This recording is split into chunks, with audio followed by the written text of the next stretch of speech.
முத்தழகு கிட்ட பூமி சொல்றாரு, இவனோட கனெக்ஷனை கட் பண்றதே ரொம்ப கஷ்டம், இருந்தாலும் உனக்காண்டி முயற்சி பண்றேன், ஒரு சிம் இருந்தா போதும் அப்படின்னு பூமி சொல்லிட்டு முத்தழகோட போறாங்க.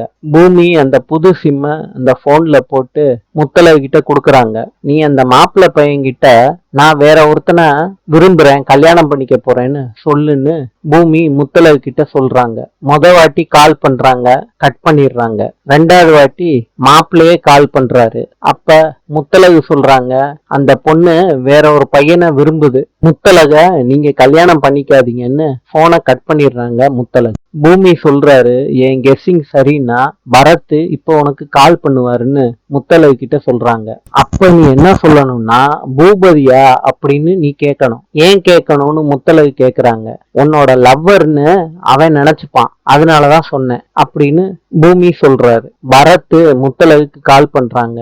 அப்ப பூபதினு முத்தழகு சொல்றாங்க. பேசுங்கன்னு சொல்றாங்க. மாப்பிள்ள சொல்றாரு, நான் பரத் பேசுறேன், பூபதி கிடையாது. முத்தழகு கேக்குறாங்க, பூபதி இல்லாட்டி யாரு பரத்? உங்களை பொண்ணு பார்த்துட்டு போனேன்ல அந்த பரத். பரத் சொல்றாரு, தலகர் உங்க நம்பரை கொடுத்தாங்க, இதுதான் என் நம்பர், சேவ் பண்ணிக்கோங்கன்னு சொல்றாரு. போனையும் வச்சிடுறாங்க. முத்தழகு சொல்றாங்க பூமி கிட்ட, நீ பூபதினு எந்த நினைப்புல சொன்னியோ எனக்கு தெரியாது, ஆனா பூபதிய எனக்கு உண்மையிலே பிடிக்கும்யா. சின்ன வயசுல இருந்து தோட்டம் துறவுன்னு சுத்திக்கிட்டு இருந்தோம், யாரு கண்ணு பட்டுச்சோ அவன் ஃபாரின் போயிட்டான். பூபதினு சொல்லி பழசையெல்லாம் ஞாபகப்படுத்திட்டயா பூமி, எனக்கு மனசெல்லாம் ஒரு மாதிரியா இருக்குன்னு முத்தழகு சொல்றாங்க.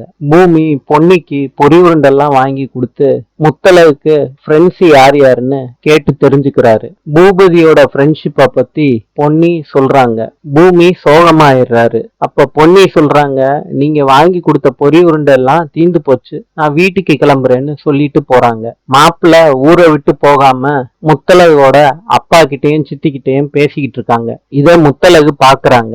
முத்தழகு பூமிக்கு கால் பண்றாங்க. அந்த பரத் திரும்பியும் வந்து எங்க அப்பா கிட்டையும் சித்தி கிட்டையும் பேசிக்கிட்டு இருக்காங்கன்னு சொல்றாங்க.